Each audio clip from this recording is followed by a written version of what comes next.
Hello everyone, and welcome to CiC's webinar for September 2023. Just noticed a mistake on my slide there. Finding happiness at work. My name is Harry. I'm the head of Global Specialist Services at CiC. I'm a psychotherapist, a clinician, and we run all sorts of different programs for our customers that sit outside of the regular EAP contract, like trauma programs, training, peer support, things like that. And it's interesting on a topic like this, finding happiness at work. I'm actually at another office than I usually use today for our sister company, Ingeus. They run the Restart scheme, which is all about bringing people back into the world of work and hopefully finding them happiness in the workplace as well. So I think that we'll have an interesting discussion today. I've put a few points together around what I find as important, psychologically speaking, around finding happiness in the workplace, but also generally. And as always, I'd love to hear your thoughts, your comments, your questions. Please do pop them in the chat whenever you have them. And introduce yourselves in the chat. We always love to hear who we've got here and where you're dialing in from. But without further ado, let's get started. What are we looking at today? As I was kind of doing my research around this as a topic, I was finding happiness quite a hard thing to define, to be honest with you. I think happiness for most of us, and again, correct me in the chat if you disagree or think I'm wrong, but I think it's quite hard to define as it's a combination of different things. I can have positive emotion, and that might be a kind of fleeting feeling of happiness, and maybe that passes for me. I can have engagement in something. I find that when my brain is really engaged in a task or an opportunity that I'm taking, I tend to get some happiness from that as well. But also there's this part of it that's around meaning. Like I understand the meaning of what I'm doing, or the meaning of what I'm doing feels really attached to my values. And again, I think that that's an important one for us to consider when we're thinking about the workplace, and we'll touch on that in a bit more detail. We've got Paul dialing in from Genius Within. Hi, Paul. Happiness at work is not guaranteed, and I know that won't be a surprise to many of you. You know, it's natural that we go up and down on that spectrum of happiness, positive emotion, negative emotion, maybe somewhere neutral in the middle. Same with our engagement and the meaning of the work that we do. And I think rather than feeling like I'm challenging myself to be happy and maybe feeling extra negative about myself when I don't feel happy at work, just thinking about it as being something that we can strive for, that we can aim towards. And to do this, we need to understand the aspects of our work that might impact our mood, our psychological well-being, and our performance. Mood's an interesting and important topic, I think, here, where I'm not always in control of my mood, and my work might not even come into it before my mood is having an impact. It might be something going on in my personal life. It might be just the way I get up in the morning. Maybe, I'm a little bit more rushed than usual, a little bit behind schedule, and it's going to be harder to find that happiness if I'm feeling impacted in that way. So we're going to look at boundaries, balance, stress, relationships, a few different aspects here. But first, a question from me to all of you, and I'd love to hear your answers to this in the chat. Remember, you can send it as a private message if you prefer. What does happiness at work mean to you? What does it bring? How would you define even understanding whether or not you're happy in the workplace? Hi, Louise. Louise here from Gateshead Public Health. Nice to see you. Someone says here in the chat privately, not feeling angry all the time. Yeah. Okay, so happiness can sometimes feel like a lack of negative emotion, especially if we're in a stressful role. If for some reason, or because of the work I've done or the way in which I've done it, I feel that those anger feelings aren't there for some time, then yeah, I'm going to feel a bit more happy. I've got loads coming in the chat. That's fantastic. Deborah says some challenge, but not overwhelming. Yeah, I think that taps in, thank you, Deborah, to that meaning part. I need to to feel a bit challenged, because if I feel a bit challenged, I can feel a bit successful. But you don't want too much of that challenge, too much of that push, I'm hearing. Yeah. Julianne says, feeling fulfilled, enjoying my relationships and finding meaning in what I'm doing. Yeah, someone says here privately, feeling appreciated and having an impact. Jasmine, not feeling awful getting up in the morning. Yeah, that dread that we can sometimes have around work is a really good signifier for how our happiness levels are at the moment. Yeah. Um, Not feeling like going to work is hard, having a purpose and feeling inspired, feeling that my contribution is valued. And as I'm starting to draw out some of these responses, I can see a bit of a theme here as well, that it's not entirely within my control. In the workplace, I might not be in control of how challenged I am, or how much I feel a part of the community, or that my contribution is valued. That's often in the hands of other people. Libby says, feeling calm and motivated. What a great one. Yeah, no conflict, work-life balance, feeling content and in control, someone's saying here. Yeah. Happiness for me, Sarah says here, is to work cohesively with my colleagues, not being excluded because of my disabilities and being trusted. You're the first one I've seen using that word, Sarah. Yeah, absolutely. Being trusted is really important. So we're seeing a lot here about trust and value. Jasmine here, being able to laugh with your colleagues at work, not feeling down and unsociable. Yeah, it's a really good marker there. The right amount of work to feel fulfilled. Yes, meaningful work. Kath's put a great one here, having autonomy over the way I do things. We're going to talk about that in a bit more detail in a moment, Kath. I think that autonomy is really, really key. And it doesn't mean that I'm left alone, I'm siloed, I'm stranded somewhere. That autonomy means I have power. I have power and control. I'm much more likely to feel safe, trusted, valued, all of those kind of things if I have some autonomy over the way I do things. Jennifer put some nice ones. If my team are happy, I'm happy. We have to be careful a little bit there. I think that, if my happiness is tied to the happiness of others, what if they're being impacted by stuff outside of work that I have no control over, no influence over at all? And we're going to look at those spheres of control and influence in a minute too. So, why is happiness at work important? My question to you, as always, in green at the bottom here, what changes for you in your work when you feel happy? What is it? What shifts? What moves when you feel happy? What positives do you see coming out of that? I've put a few here on the screen. I think when people are happy at work, we're more focused, productive, more relaxed and effective. I think the more relaxed I am, particularly in my line of work, the more effective I am. If I'm stressed, it's far harder to concentrate on what's happening in front of me, to provide that clinical work to someone when I'm stressed or thinking too much of my own situation. I think my happiness can boost the morale of others. We saw that earlier, someone saying if my team's happy, then I'm happy. Yeah. But then we're also going to be having better relationships and clearer communication as well. Let me see who we've got answering here in the chat. Yeah, someone says here productivity. Amber says more willing to help others. Yeah, really good point. If I'm happy, I'm more willing to go out of my way to support my colleagues.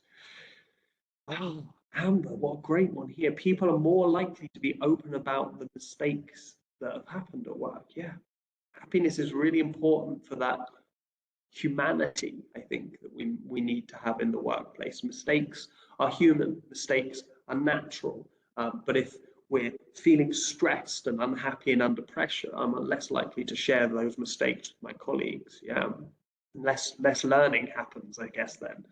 George says here, as a team, you feel more resilient, both for the current context and future challenges. Yes, Geeta, what a great one. I completely missed that off this list. Yes, we are more creative when we're happy. We feel that creative freedom. We feel our contribution is more accepted and valued. So we're much more likely to be creative, come up with different ideas. A sense of accomplishment. Angel says, I'm more creative as well. Yeah. Evelyn saying less clock watching. Yeah. And I think that leads us to be a bit more productive, less negativity, more likely to go over and above, says Julianne. Yeah. I will stretch myself when I'm happy. I've got more energy for this, got more love for it, more care. You can work quicker as you're more engaged. Yeah, Katie just says here, more resilient. Perfect. So happiness at work, I think we can all agree, is really important. But if we look at the last slide, it's not something that we can guarantee and not something we can always have control over. So I started to put together, what I think impacts most our happiness at work.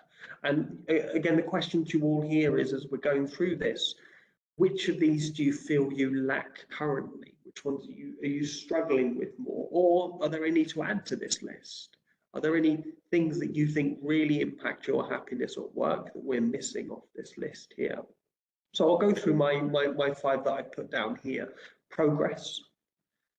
When we feel we're heading towards and achieving goals, when we feel able to do our best, our confidence soars. Confidence, I think, is a big part of happiness. If I feel like I'm well within my realm of things I'm supposed to be doing, I'm progressing towards goals. And this doesn't just mean me on my own, right? This could be me as a team, me as part of a company or an organization or multinational. If we're all working together and heading towards these achievable goals, our confidence becomes really, really important to our happiness. And then I talk about here reward. This is a basic human need.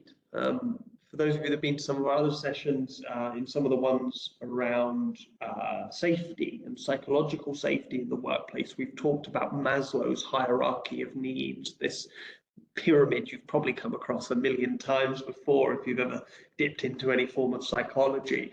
And one of these basic human needs is reward and recognition from our peers, being valued. It helps us feel safe. It helps us feel complete.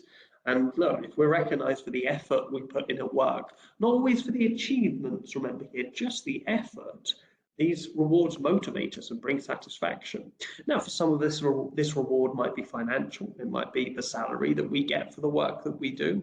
Absolutely fine. But I think more of us need that verbal recognition from our colleagues on a regular basis. And we're coming back to one of the comments one of you made in the chat earlier, autonomy. Yeah, control over our daily tasks gives us responsibility, that feeling of respect, pride, we feel trusted. And so we appreciate ourselves. If someone puts their trust in me, I'm much more trusting and appreciative of myself. This is a really interesting human concept. I notice myself doing it all the time. I might feel stressed, overwhelmed, out of place, but all it takes is someone to say, hey, looks like you're doing a great job. And that can really change my perspective of myself. And then, of course, relationships. I think it's going to be kind of obvious coming from a therapist, but I think relationships are a pretty important part of our life. And if those relationships feel negative or stressful, they're going to impact us negatively. So when we get on well with our peers and our managers, we feel more supported and understood. That trust and safety is there again. And then we want to take part and share our successes of our work. At CiC, we've got a wellbeing day tomorrow, getting as many of our staff together as possible to help generate and work on those relationships, to talk about the progress we're making towards our goals, to reward us and remind us of the good work that we're doing. And then the last one on this list, of course, is stress. Even if I have the happiest and the most meaningful role in the world with fantastic relationships, really good autonomy, everyone's talking and communicating really clearly. If I get pushed over into stress, all of that can disappear quite quickly. Yeah. So what have we got here? We've got someone saying difficult to be happy when you have a restructure around the corner.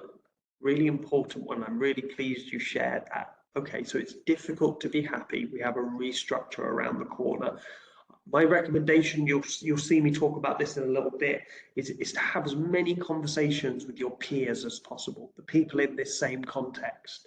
We might make the assumption that a restructure coming around the corner is danger because it's change. Change is not comfortable for human beings. We don't like it, we hate it. We like knowing exactly what's coming next and where we're going to be. But maybe if we can strengthen the relationships around us with our peers, we can feel more safe, more trusted with that change coming up. Asia says here, my contribution is recognized. I need some challenge. It makes me more creative and open about mistakes. Yeah, thank you, Asia. Vicky says, a sense of recognition of the work completed, recognition from others, feeling of being heard by colleagues, people saying here. Relationships can be the hardest one, Julianne says, especially in a hybrid working environment. Yeah, I agree. I think particularly as we're getting into the longer term of this hybrid and remote working, we are going to be generating and forming those relationships in a different way now. Yeah. Lindsay's added, that's a different one, uncertainty. Uncertainty impacting happiness levels. Again, back to this kind of idea of change and not knowing what's coming next and not feeling comfortable with it. Someone says here privately, there's a complete breakdown of the relationships between the managers in my team, making it a toxic environment. Yeah, so when those relationships aren't even relationships I'm in, but they're relationships that can impact me. Yeah, this person says they're looking to leave the job as soon as possible. Unsurprisingly, toxicity is really, really impactful. Amber says, a feeling you can complete tasks. In IT, plans are made, but then the senior managers change the priorities, so old plans get shelved and preventing progress. Yeah, company culture, Daniel's saying here. Someone's saying here privately, I find it hard to build relationships when everyone emails or e-chats. Yeah, and look, I think my happiness is improved by recognizing these issues. I know it might seem a bit negative and down in the dumps to say all of these things that we're missing, but then I can start thinking about what I can do about it. Okay, if I'm really recognizing it's hard for me to build relationships remotely, what can I do to spark something different happening? Can I recommend that we have a social event? Can I recommend that we form a social committee, that we get people together and talk and join and form and build those relationships? Yeah. Amber says here, a culture of supporting your home life, i.e. giving the ability to deal with home emergencies without it being treated as a massive deal. Yeah. And look, some organizations are going to be more resilient to this than others, but we always need capacity in terms of, the human element of the work that we do. Yeah. And I've put here a few of these other impacts as well. And these we can have a lot less control over, but definitely, some of these things that we might benefit from through the type of work that we do, or the way in which our organization is formed, the culture, like someone said earlier. And again, let me know in the chat which of these you feel you benefit from at work. We've got a few things still coming through in the chat. Someone says here privately, happiness is difficult when there's racial microaggressions, tension, biases in the work environment. Absolutely. If our workplace is not inclusive, we are right from the outset saying some people's happiness is not as valued as others. You're comforting it any simpler than that. If you are not as a workplace striving to be inclusive, then you're not striving to make people happy at work in an equal way. And if there's inequality at work, that will impact even the people who naturally get more happiness from their work than others. Yeah. Julianne says here, completely agree on the point about taking control, Harry. I spent time last week writing out the things I could do something about and making plans to address these. And I think that can bring happiness. Again, we're setting goals to ourselves. So, values. We're going to have less control over these, but if my personal values match with those of the organization I work for, I feel belonging and satisfaction. There's all sorts of quotes on the values of the organization in whose office I'm sitting in all around these meeting rooms that I'm in today. And it talks about these values of belonging. This one's talking about pessimism and optimism, which is an interesting topic for considering we're looking at happiness in the workplace today. Yeah. And then service to others. And look, some of us will thankfully get quite naturally in the work that we do. But when we get this sense that the work we do is making the world a better place, and I realize that's an incredibly grand claim and aim, and it doesn't necessarily mean that we are literally impacting the whole world, but when we feel like we're having some sort of positive contribution. Angela said here in the chat, service to others. When you make a difference to patients, despite the challenging environment within the NHS, it makes it all worthwhile. Yeah, it's amazing how much negativity and negative impact of the work someone can take on just if they can feel like they're making a difference and making a positivity. Yeah. Alcina says here in the chat, sorry, Joe, my screen, I can't see it very well at the moment. I don't know if you've noticed, it's just suddenly become really bright here. Yeah, Joe said a good work-life balance. Yeah, that's one that we missed on the earlier slide. Good point, but we're going to talk about that with boundaries. Meaning, I talked about this right at the beginning, some combination of values matching and service to others can provide us with a meaningful work that automatically brings some happiness. However, it's not guaranteed. Again, we need to consider how stress, boundaries, and relationships can impact this. You know, Angela, you've put there in the chat, you know, making a difference to patients despite the challenging environment within the NHS makes it all worthwhile. But if I'm doing that and I'm surrounded by difficult, negative, challenging environments and challenging relationships, it's going to make it difficult sometimes for me. And then collaboration and community. And I want you all to have a think about this one, particularly those of you that are feeling a bit stuck in your workplace, feeling like that happiness is a bit more impossible. Think about sharing goals, striving towards them with other people, achieving as a team. There's so much of like a untapped pool of happiness there sometimes. Because when we're meeting some of those important human needs and feel that deep satisfaction, safety, trust, community, all that very animal, lovely stuff that we can get. And I want you all to think carefully. This can be wider than your organization. It doesn't just have to be your team or your company and the people that you work with. It can be others in the industry, others in similar industries as well, that you can find groups together, share your goals.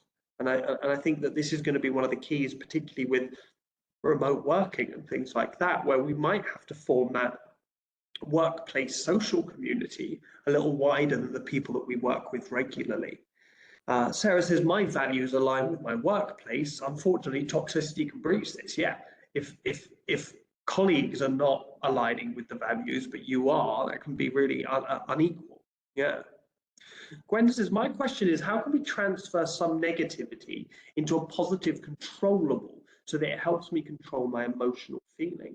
I think first and foremost, Gwen, is sharing that negativity in a constructive way. It's finding a way of saying, look, I don't want to be feeling this, but I've got this pot of negativity that I'm holding on to. I'm not going to try and pass it on to anyone else, to any of you, but just kind of put it on the table and we can inspect it and see if there's things that we can do together. And this can just be in a one-on-one conversation. You can try it with your team, a group around you. But yeah, I think that that's the best way of doing that, is to share it. Again, no surprise coming from a therapist, I guess. Vicky says here, I work with a fantastic team and we all support each other with the challenges that we face. That, boiled down into a sentence, that is that trust and safety that I was talking about there. If I work with a fantastic supportive team and I really believe and trust that we are going to face these challenges together, it's almost that kind of superhero feeling, like we can take on anything. That's great. Gwen says here, I'm always driven and oriented, but if some of the work is very repetitive, how can I generate some goal that I think is meaningful for me? Again, I could share that with someone. I could say, look, I'm a bit more goal driven and oriented than this work is giving me at the moment. Is there something wider I can do with this? I always think that this is really tough, and why inclusive working environments are really important, because often it's on us as individuals to make this conversation explicit, to go to a manager or a senior leader and say, I'm not being challenged enough, I'd love to get involved more, I'm interested in this bit of work over here. And I think that that's easier for some communities than others. I think it's easier for some people in the workplace where they feel that that's going to be accepted, and in some workplaces that don't have those values being followed, where there is some toxicity or some inequality, it can make it really hard. But just doing a bit of research around the wider work that your organization does, or similar organizations in the field do that your organization might not, and just bringing ideas. That creativity can spark a lot of this for people. Yeah. So great questions coming through in the chat. Thank you. Keep them coming. Libby says here, partnership working with other charities to meet the best outcomes for people in the community brings me a lot of satisfaction. Thank you, Libby. You've given me a really good example for my last bit there. It doesn't have to be in your organization.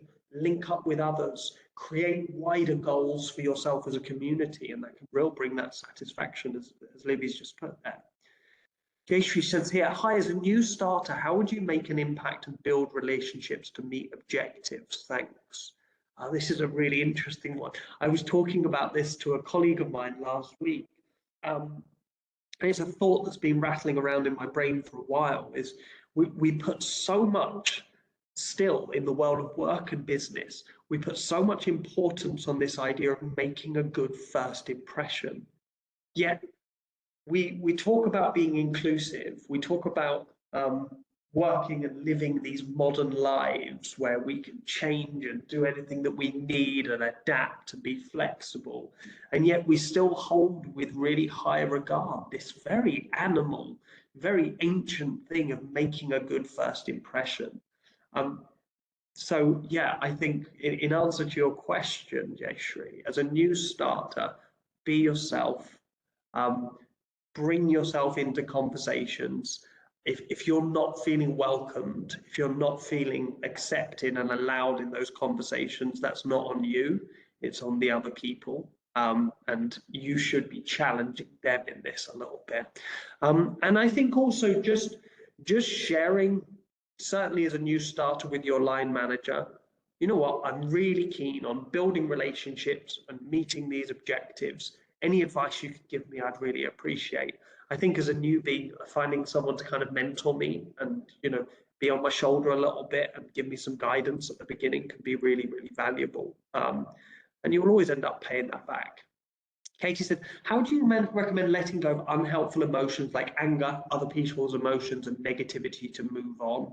I think taking some time for yourself is the most important on that. It's going to be really hard if I'm constantly surrounded by others, their influence, to kind of rid myself of these things. So finding a regular space for yourself on a daily basis to check in, wash yourself of those emotions a little bit. I find kind of mindfulness and meditative practice quite good. I'm going to share a little version of that towards the end of this. Fiona says, maintaining two-way communication with peers and managers keeps everyone informed and happy. I could not agree more. She says, I tried to organise social with my team, but they weren't keen. So I branched out and asked another office. They were really keen. Don't have to limit yourself to your direct team for relationships at work. I couldn't agree more.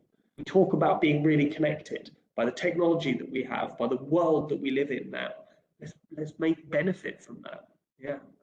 Kat says, sometimes I think just allowing people to feel negative emotions and not be okay and just validating that goes a long way. Yeah. I'm going to feel so much safer if my negative emotions, as long as they're communicated comfortably, are allowed in the workplace. Yeah.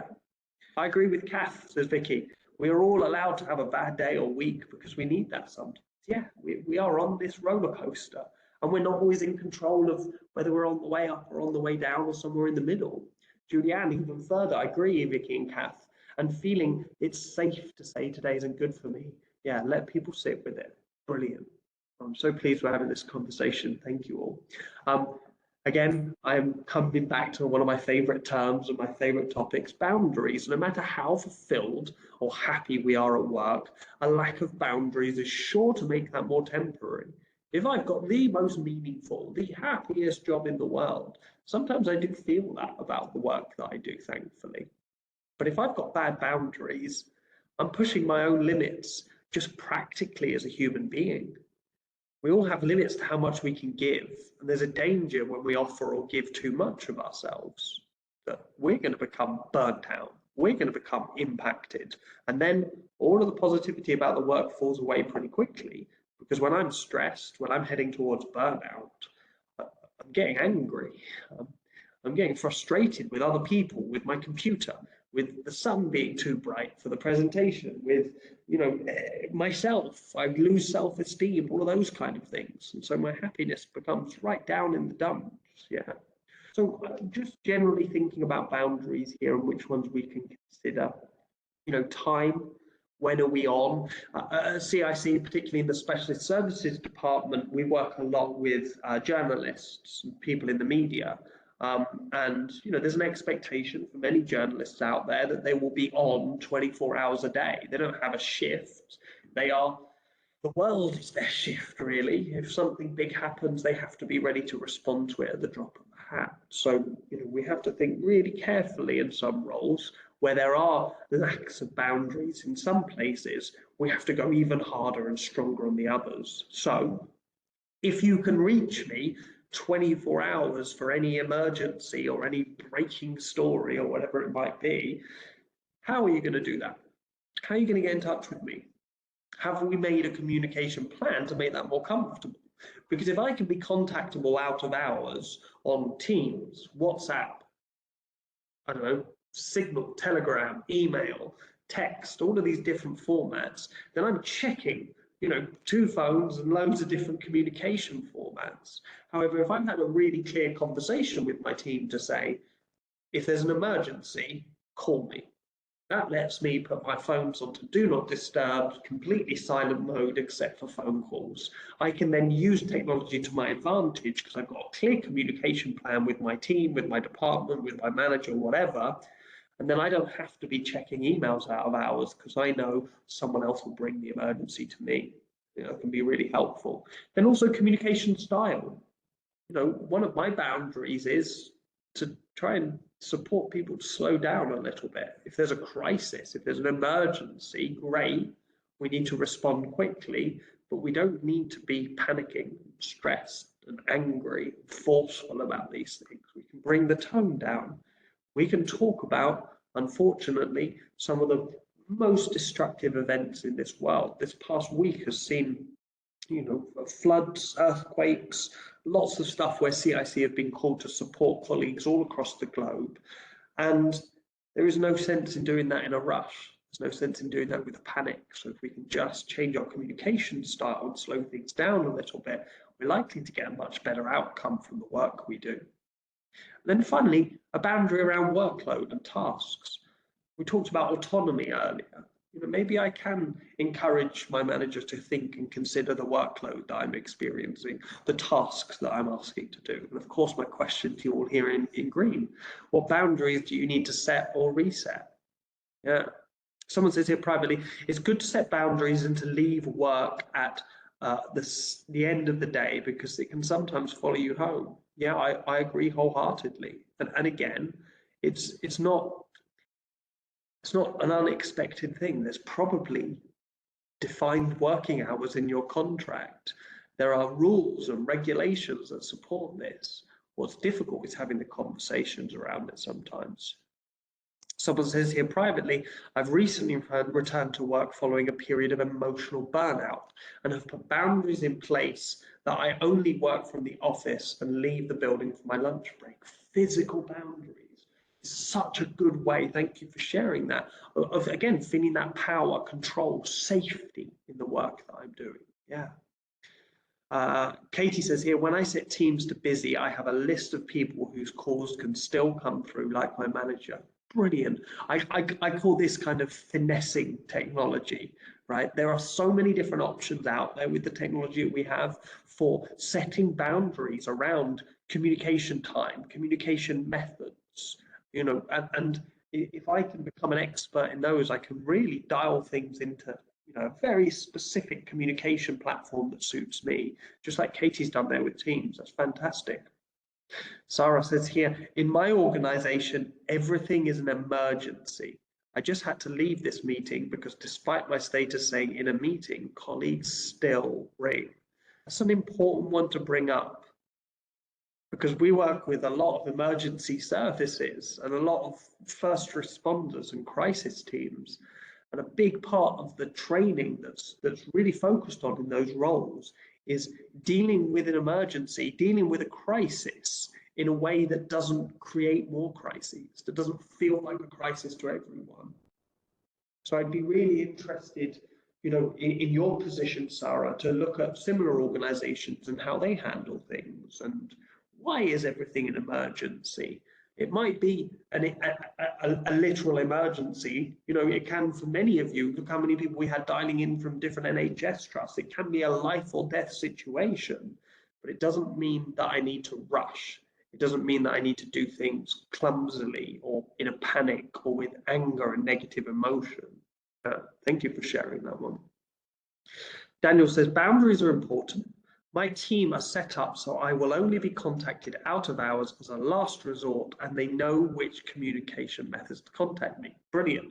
And the second part of that, of course, Daniel, is you know what communication methods to check in on. So you're not checking every single message in case it's an emergency because you've set up a clear communication plan. Yeah. Amber says, I struggle to find time to do learning to support my ability to do my job during office hours. As a home worker, there's an expectation that you're always willing to be online all the time. Challenge that if you can, Amber. Whose expectation is that you're willing to be online all the time? Is anyone being explicit about that? Because sometimes we have these unwritten, unsaid kind of expectations that we all work towards, and it just takes someone saying, hey, it feels like I'm expected to jump online at any moment when I'm working at home. Is that reasonable? Is that rational? And just being the one to make it explicit. Jasmine says here, I also agree with Kath, not everyone has to feel happy 100% of all day, every day. Yeah, you're more likely to feel happier or safer if you're feeling a bit low and it's acknowledged by the team and you aren't forced to put on a smile. Absolutely. Yeah. Someone says here, having people message or email before calling so that I can prepare is one of my boundaries. Yeah, my boss, our CEO here, Rob, said that to me a while back. It's like, if you're going to do something and you want to take some of my time, I think it's a fair boundary to say, just drop me a message with a couple of lines explaining what you need to talk about, rather than just saying, can you talk, or just ringing. Yeah, it helps people to prioritize, especially if someone's more senior as well. I might not be aware of all the different things they're dealing with and what they might be prioritizing. Yeah.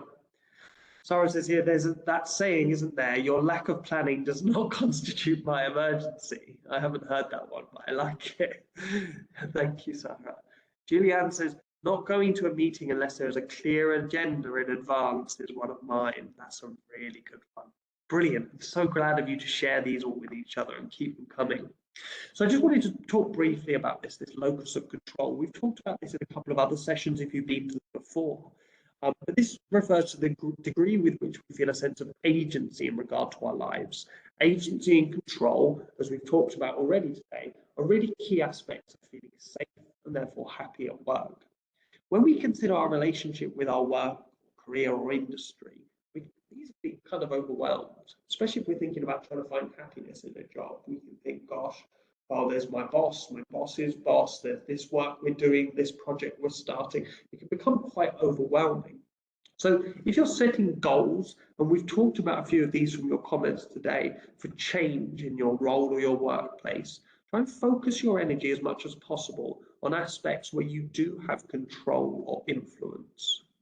And if you ever notice that there's a problem, there's a sticking point, there's a lack of something, but it's in that realm where you can't influence and you can't control it, that's where to go and speak to other people, in my perspective, right? That's where you think, okay, who else do I need to speak to here? Who else do I need to bring into this conversation? Because I've noticed something, and it's something that I can't control. It's not, within my power. I can't influence the people that do control it, and it's way out there. That's where I need to get advice from others. And I've put there in green, choose your battles to protect your energy. Yeah. Katie says here, Julianne, I've had to do this today. I said I wasn't attending a meeting until they briefed me on what it was for and why I needed to attend. Absolutely. And it's a reasonable question to ask and can usually be done if the relationships are good, calm, trusting and comfortable in the workplace. I can just drop a quick message to the person and say, hey, Harry, I can see you've invited me to this meeting. Do you mind writing a couple of sentences on what the aims are or why you need me there? Whatever it might be. If the communication is good, we can allow for any of these kind of issues and difficulties to be played out. I wanted to just talk generally as well about a few more tips. And again, this is an opportunity for you to share some of yours. Anything that you do that you think you do on a regular basis that supports your happiness or work, chuck it in the chat here. Speak to your peers. Again, not going to be a surprise coming from me, and I've talked about it a lot through this session. Those you share a workplace context with will have really good insights into how you can be happy at work. And also thinking about seeking wider thoughts, again, something we've already discussed, looking to your industry or similar organizations. And there we can find community, shared goals, inspiration even. Come to those communication plans, speak about it in your team, even if you are the newest starter in the most junior role. If there is poor communication going on, I think you have a right to make that apparent. And I think you will be respected by your colleagues and peers for doing so. Just saying, I'd love us to have a bit more of a clear communication plan. Can we talk about that? Who can contact me? Why, when, and how? You know, in organizations like ours, we have a kind of defined set of things, levels of risk or, you know, crises or things like that, where it's okay to call someone out of hours. But you don't just call anyone out of hours, you call the people who identified that week as being the out of hours clinicians. Maybe putting a plan together like that will help you in your organization or in your role. Clarifying roles and responsibilities. It's really hard to find autonomy if I haven't got written down somewhere and communicated clearly and spoke about frequently with my managers and my colleagues what my role is, what my responsibilities are, which things end at my door, those kind of things.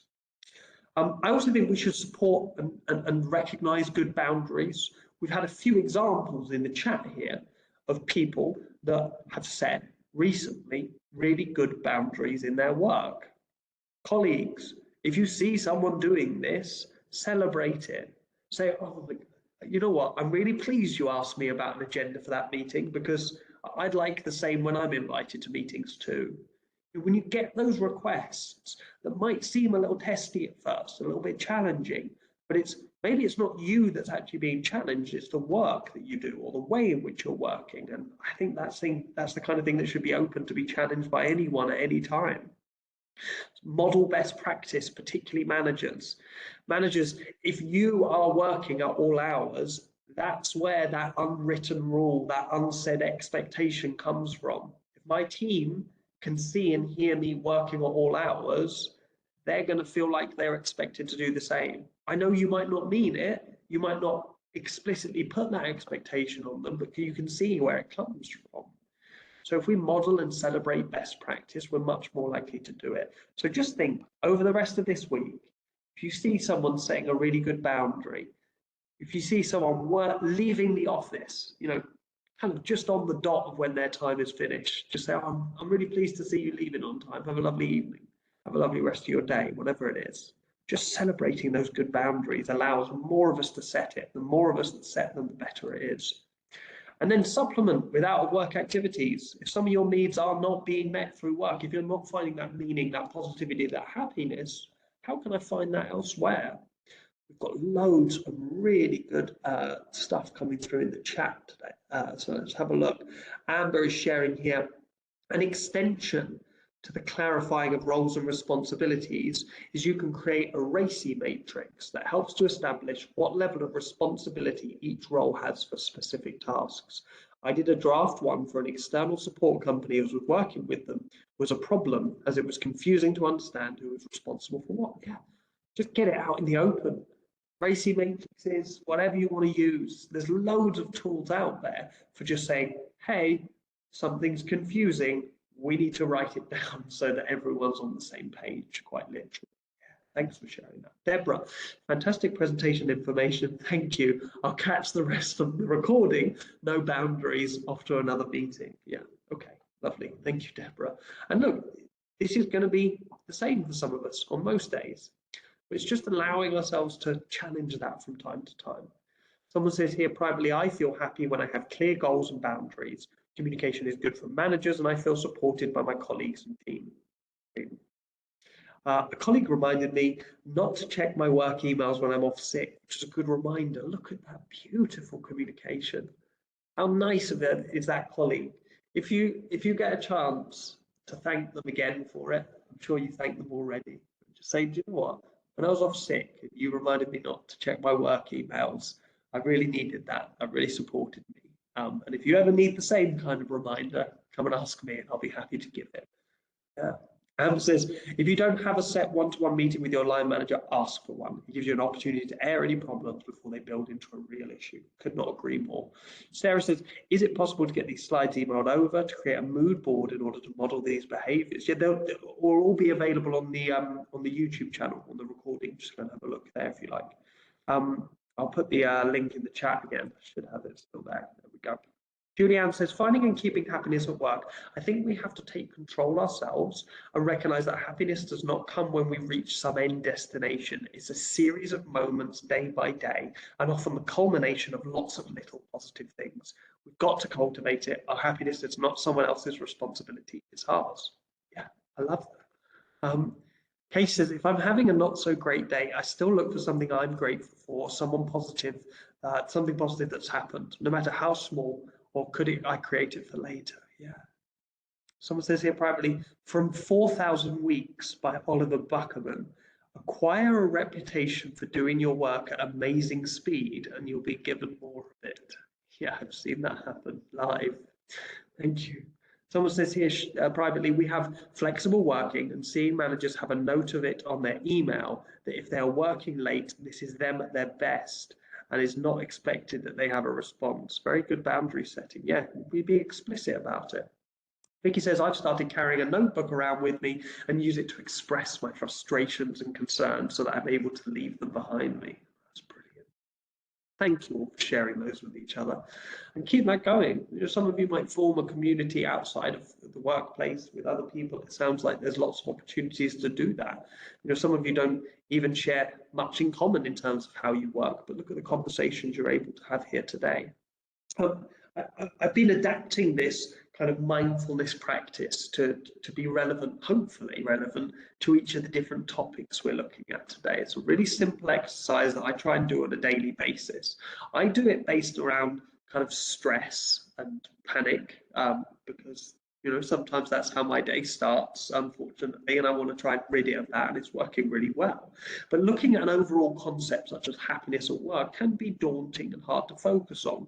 By intentionally inspecting this on various days, across different weeks, different times of day, we can give allowance for those natural fluctuations in positive feelings and help us set realistic expectations for ourselves. So the way that I do this is find a quiet spot for 5 minutes. I turn off all the technology around me. I need to know that no one's going to disturb this 5 minutes, and I deserve this 5 minutes. And it helps to set that practice of setting those boundaries and switching off from work. I then take a deep breath in through my nose and out through my mouth, like this.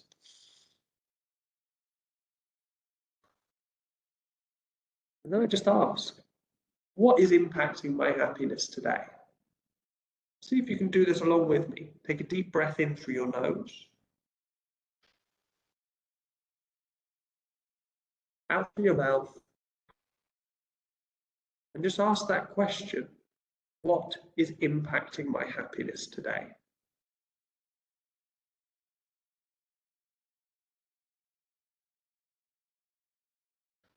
Let me know in the chat if anything particular came up for you. And then the next questions are, what can I control or influence here?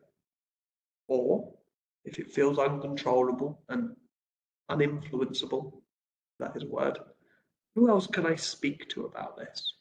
Where else can I take this conversation? It's not fair that I should recognize something I'm missing, recognize something that's impacting my happiness, and I've got no control or influence about it. So I need to share that with others. And just says, there are too many tabs open in my brain. Yeah, absolutely. Says, I have 4 IT help desk tickets I want to work on, but I cannot seem to start them as I keep getting other more urgent work coming through. So that's where we need to consider, where is the urgent work coming from? Whose opinion is it that it's urgent? Who's in control of prioritizing the workload that I have? Is it me?